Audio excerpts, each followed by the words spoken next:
আসসালামু আলাইকুম। Hello viewers, welcome back to my cooking channel. আজকে আমি আপনাদেরকে কোনো রকম বাটা মশলা ব্যবহার না করে শুধুমাত্র কাটা মশলা দিয়ে বিফ ভুনা করে দেখাবো। আশা করি রেসিপিটি আপনাদের ভালো লাগবে। আর রেসিপিটি ভালো লাগলে আপনারা আমার চ্যানেলটি সাবস্ক্রাইব করে দিবেন প্লিজ।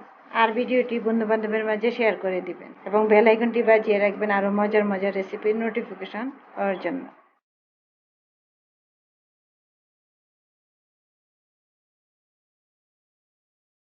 আজকের রেসিপিটির জন্য আমি 1.5 কেজি হাড় ও চর্বি সহ গরুর মাংস নিয়েছি আর 8টা মাঝারি পেঁয়াজ একটু মোটা করে কেটে নিয়েছি। মাংস ভুনায় পেঁয়াজ একটু বেশি দিতে হয়, এতে তরকারি টেস্ট ভালো হয়।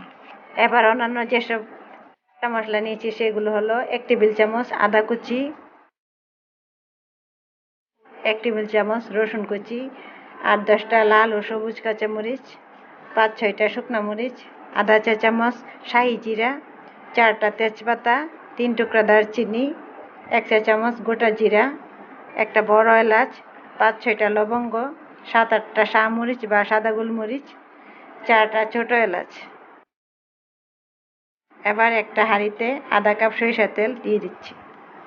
আপনারা চাইলে সয়াবিন তেলও ব্যবহার করতে পারেন, তবে সরিষার তেলে টেস্ট বেশি ভালো হয়। তেলটা গরম হয়ে গেছে। এবার ফোড়ন হিসেবে প্রথমে তেজপাতা, এরপর দারচিনি, লাল মরিচগুলো 2 টুকরা করে দিয়ে দিলাম। এখন গোটা জিরা, শাহি জিরা, লবঙ্গ আর শাহমরিচগুলো, ছোট এলাচগুলো দিয়ে দিচ্ছি। এবার গোটা মশলাগুলো 2-3 মিনিট ভেজে নিব। আমি চুলার আঁচটা কমিয়ে রেখেছি, নয়তো মশলাগুলো পুড়ে যাবে, এই জন্য অনবরত নাড়তে হবে। মশলাগুলো ভাজা হয়ে গেছে। এবার রসুন ও আদা কুচিগুলো দিয়ে দিলাম। এগুলো 2-3 মিনিট ভেজে নিব।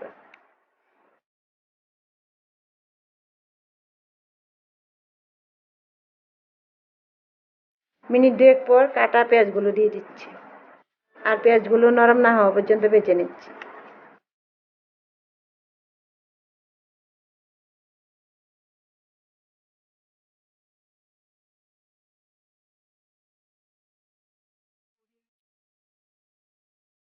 পেঁয়াজগুলো নরম হয়ে গেছে।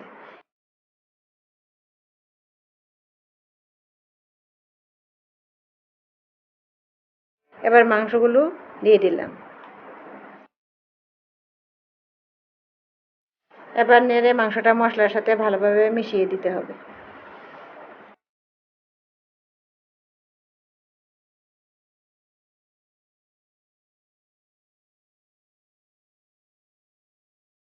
এখন প্রয়োজন মতো লবণ দিয়ে দিচ্ছি।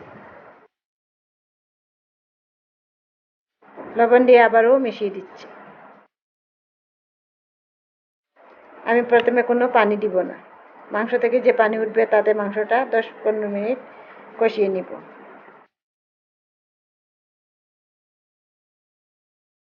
দেখুন মিনিট 2 পর মাংস থেকে বেশ পানি বের হয়েছে। এবার মাংসটা ভালোভাবে নেড়ে দিচ্ছি। এভাবে মাঝে মাঝে নেড়ে দিতে হবে যাতে নিচে লেগে না যায়।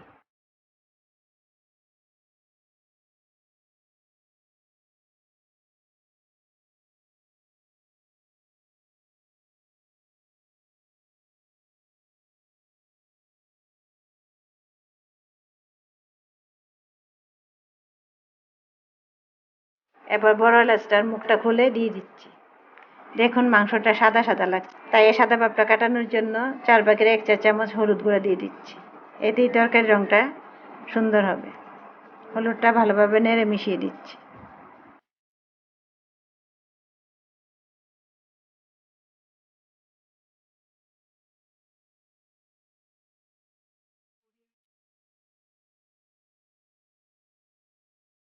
এবার লাল কাঁচামরিচগুলো দিয়ে দিলাম।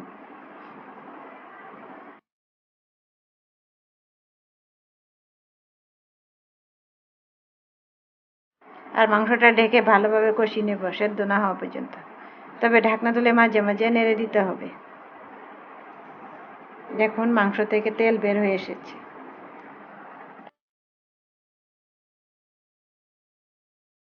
এবার মাংস সেদ্ধ হওয়ার জন্য 1 মগ পানি দিয়ে দিচ্ছি। যেহেতু ভুনা মাংস সেই জন্য আমি বেশি পানি দিব না।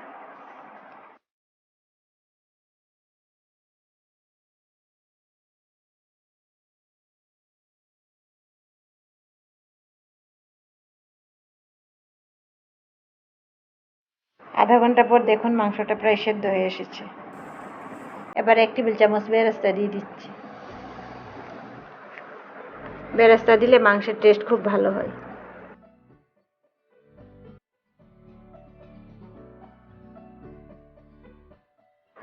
এবার 5-6টা কাঁচামরিচ দিয়ে দিচ্ছি। এতে তরকারিটা দেখতে খুব ভালো লাগবে।